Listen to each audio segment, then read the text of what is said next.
आज आपण महाशिवरात्रीनिमित्त छानपैकी साबुदाण्याचे पराठे तयार करून घेतोय। अतिशय मऊ, लुसलुशीत आणि सुंदर होतात। तर चला पटकन सुरुवात करूया। नमस्कार, मी पूर्वाज रेसिपी मराठीमध्ये तुम्हा सर्वांचं खूप खूप खूप मनापासून स्वागत। आता महाशिवरात्री जवळ येत आहे, तर त्याच्यासाठीच आज आपण एक मस्त पदार्थ करणार आहोत। आज आपण करतोय साबुदाण्याचे पराठे आणि ह्याच्यामध्ये तुम्हाला साबुदाणा अजिबातही भिजवण्याची गरज नाहीये। कच्च्या साबुदाण्यापासूनच आपण छानपैकी पराठे तयार करणार आहोत। तर चला रेसिपीला सुरुवात करूयात। साबुदाण्याचे पराठे तयार करण्यासाठी ना इथे अर्धी वाटी मी साबुदाणा घेतलेला आहे। हे बघा, हा मध्यम आकाराचा साबुदाणा आहे। ह्याच्यापेक्षा सुद्धा लहान साबुदाणा येतो, ह्याच्यापेक्षा मोठा सुद्धा साबुदाणा येतो। मोठा साबुदाणा आपण जो तळून करतो आणि हा आहे आपला नेहमीचा आपण जी साबुदाण्याची खिचडी करतो त्याच्यासाठी लागणारा साबुदाणा आहे। आणि ह्याच्यापेक्षा एक छोटासा येतो, त्याच्यासाठी तुम्ही त्या साबुदाणा वापरून तुम्ही त्याचे थालीपीठ सुद्धा करू शकता। तर हा मध्यम आकाराचा साबुदाणा इथे मी घेतलेला आहे। तर साधारण हा अर्धी वाटी आहे। आता साबुदाण्याचे पराठे तयार करण्यासाठी सुरुवातीला ना आपण हा साबुदाणा थोडासा भाजून घेऊयात। तर इथे एक पॅन गरम होण्यासाठी मी ठेवलेला आहे, छोटासा पॅन आहे। त्याच्यामध्ये हा अर्धी वाटी साबुदाणा आपण घालून घेऊयात आणि हा साबुदाणा छानपैकी ना असा फुलेपर्यंत आपल्याला छानपैकी असा भाजून घ्यायचा आहे। सतत ढवळूनच आपल्याला ही प्रोसेस करायची आहे आणि छानपैकी साबुदाणा फुलेपर्यंत आपल्याला भाजून घ्यायचा आहे। स्लो टू मीडियम आचेवरती हा साबुदाणा छानपैकी भाजून घेऊयात।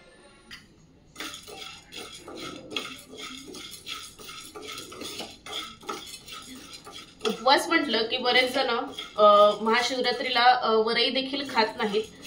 तुमच्याकडे उपवासासाठी तुम्ही काय काय खाता त्याची मला छानपैकी कमेंट करून सांगा की तुमच्याकडे उपवासाला काय काय खाल्ल्या जातं।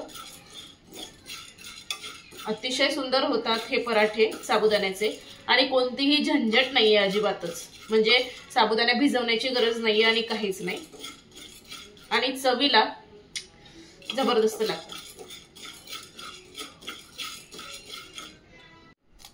तर बघू शकाल इथे तुम्ही साबुदाणा मस्त आपला आता असा फुलायला सुरुवात झालेली आहे। बघू शकाल इथे तुम्ही मस्त असा फुलतो हा साबुदाणा। हे बघा, आता हा साबुदाणा भाजून झाला की आपण एका प्लेटमध्ये काढून घेऊयात आणि हा साबुदाणा एका प्लेटमध्ये आपण काढून घेऊयात। असा पसरवून घ्यायचा थोडासा आणि हा साबुदाणा संपूर्णपणे आपल्याला गार करून घ्यायचा आहे आणि मगच आपल्याला मिक्सरला फिरवायचा आहे। तर आता इथे हा साबुदाणा आपला संपूर्णपैकी गार झालेला आहे। आता काय करायचं, मिक्सरचं भांडं घ्यायचं, हा साबुदाणा पूर्ण मिक्सरच्या भांड्यामध्ये काढून घ्यायचा आणि मिक्सरचं झाकण लावूयात आणि छानपैकी ह्याची आपण फाईन पूड तयार करून घेऊयात। छानपैकी ह्याची अशी मी फाईन पूड तयार करून घेतलेली आहे। बघू शकाल इथे तुम्ही, हे बघा मस्त ही पूड बारीक व्यवस्थित दळल्या जाते। ह्याच्याकरताच आपल्याला साबुदाणा भाजायचा आहे आणि साबुदाणा पूर्णपणे गार करूनच आपल्याला मिक्सरमध्ये फिरवायचा आहे। जर तुम्ही गरमच मिक्सरमध्ये फिरवाल तर तो एकदम चिकट होईल। असा छानपैकी सुट्टा आणि अशी सुट्टी पावडर ह्याची बनवून तयार होणार नाही। म्हणून आपल्याला साबुदाणा पूर्ण गार करून मगच आपल्याला मिक्सरमधून फिरवून घ्यायचं आहे। तर आता हे एका प्लेटमध्ये काढून घेऊयात। तर इथे हे पीठ साबुदाण्याचं मी एका मोठ्या प्लेटमध्ये काढून घेतलेलं आहे। आणि आता पुढची स्टेप म्हणजे इथे एक बटाटा मी उकडून घेतलेला आहे, उकडून साल काढून घेतलेला आहे।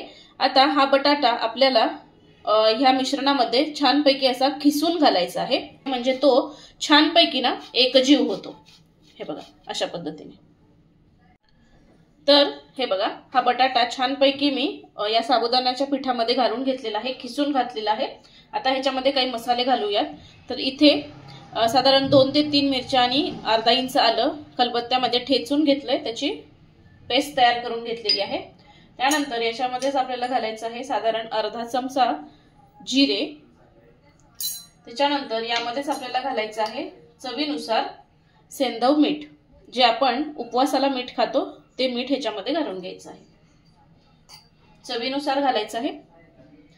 आणि यामध्येच आता घालते मी भरपूर सारी बारीक चिरलेली कोथिंबीर। जर तुम्ही उपवासाला कोथिंबीर खात नसताल तर कोथिंबीर तुम्ही नाही घातली तरी सुद्धा काहीच हरकत नाही। आणि आता हे छानपैकी असं एकजीव करून घेऊयात। आधी बटाट्यासोबतच हे सगळं आपल्याला एकजीव करून घ्यायचं आहे। हे बघा, आता हे बटाट्यासोबत छानपैकी असं एकजीव करून झालं की हे बघा, ह्याच्यामध्ये आता थोडं थोडं आपल्याला पाणी घालायचं आहे आणि छानपैकी ह्याचा सॉफ्ट गोळा आपल्याला मळून इथे तयार करायचा आहे। हे बघा, तर हे बघा छानपैकी हा गोळा इथे सॉफ्ट गोळा मी मळून तयार केलेला आहे, बघू शकाल इथे तुम्ही। आता जास्ती वेळ हा गोळा रेस्ट करण्यासाठी ठेवायचा नाही, साधारण 5 मिनिटं रेस्ट करण्यासाठी आपण ठेवून देऊयात आणि लगेचच ह्याचे पराठे लाटायला घेऊयात। हा गोळा छानपैकी मी 5 मिनिटं रेस्ट केलेला होता आणि आता आपण पराठे करायला घेऊयात। तर इथे सुकं पीठ मी इथे तुम्ही शिंगाड्याचं पीठ घेऊ शकता किंवा राजगिऱ्याचं पीठ देखील घेऊ शकता। तर इथे मी शिंगाड्याचं पीठ घेतलेलं आहे। एक गोळा घ्यायचा, हातावरती एकसारखा करून घ्यायचा आणि या पिठामध्ये घोळवून घ्यायचा। छानपैकी पोळपाटावर ठेवून हा गोळा आपल्याला लाटून घ्यायचा आहे। तुम्हाला कितपत मोठा हवाय छोटा हवाय त्या हिशोबाने। आणि थोड्याशा कडा ह्याच्या फाटल्या जातात कारण आपण ह्याच्यामध्ये साबुदाणा घातलेला आहे आणि बटाटा देखील आहे, म्हणून थोड्याशा कडा फाटल्या जातात। आणि चिकटत असेल तर थोडंसं सुकं पीठ लावायचं किंवा तुम्ही सुकं हे साबुदाण्याचं पीठ जरी लावलं ह्याला तरी सुद्धा चालू शकतं। हे बघा, काय करायचं, ह्याचा ना छानपैकी आकार यावा ना गोलाकार, म्हणून इथे मी एक प्लेट घेतलेली आहे, त्याच्यावरती ही प्लेट ठेवून घेऊयात आणि छानपैकी असा गोलाकार देऊन घेऊयात। हे बघा, आणि हे जे कडा आहेत ह्या कडा परत आपण जो आपला गोळा मळलेला आहे त्याच्यामध्ये ह्या कडा परत घालून घेऊयात मस्त। हे बघा, तर इथे आपला हा पराठा बनवून तयार आहे। आता आपण हा भाजायला घेऊयात। तर आता हा पराठा भाजण्यासाठी तवा छानपैकी मी गरम करून घेतलेला आहे। तर आता हा पराठा आपण तव्यात घालून घेऊयात मस्त। आणि हा भाजताना आपल्याला सगळीकडून छान असं तूप सोडून घ्यायचं आहे। हे बघा, अशा पद्धतीने थोडं वरती सुद्धा तूप लावायचं आहे आणि खरपूस होईपर्यंत दोन्ही साइडनी सुद्धा छानपैकी हा भाजून घ्यायचा आहे। आणि आता एक साइड शेकून झाली थोडीशी, ते आपण पलटवून घेऊयात आणि दोन्ही साइडनी सुद्धा छानपैकी अलटून पलटून खरपूस होईपर्यंत आपण भाजून घेऊयात। तर दोन्ही साइडनी छानपैकी असं तूप लावून मी हा भाजून घेतेय पराठा, बघू शकाल इथे तुम्ही, मस्त दिसतोय, बघू शकाल इथे तुम्ही, क्या बात आहे। एक सारखा सोनेरी रंग यायला सुरुवात झालेली आहे, जबरदस्त सुवास दरवळतोय आणि अतिशय मऊ लुसलुशीत होतात हे पराठे, अजिबातही कडक होत नाहीत। आहा, क्या बात आहे, काय सुरेख दिसतोय, बघू शकाल इथे तुम्ही। तर अशा पद्धतीने हा पराठा छानपैकी अलटून पलटून दोन्ही साइडनी मी तूप लावून छान भाजून घेतलाय।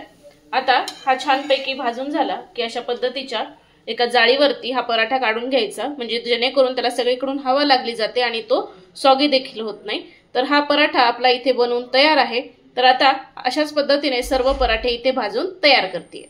तर अशा पद्धतीने इथे हे पराठे छानपैकी मी तयार करून घेतलेले आहेत, बघू शकाल इथे तुम्ही, मस्त झालेले आहेत ऑलरेडी आणि अतिशय मौसूद होतात, अतिशय सुंदर होतात चवीला। जरूर अशा पद्धतीने करून बघा या महाशिवरात्रीसाठी।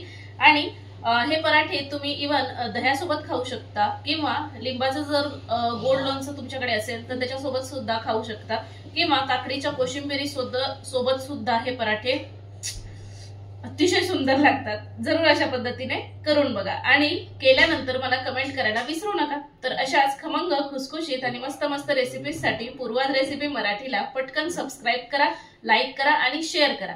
तोपर्यंत मस्त खा आणि स्वस्त राहा। नंतर भेटूयात नवीन व्हिडिओ मध्ये नवीन रेसिपी सोबत, तोपर्यंत बाय बाय।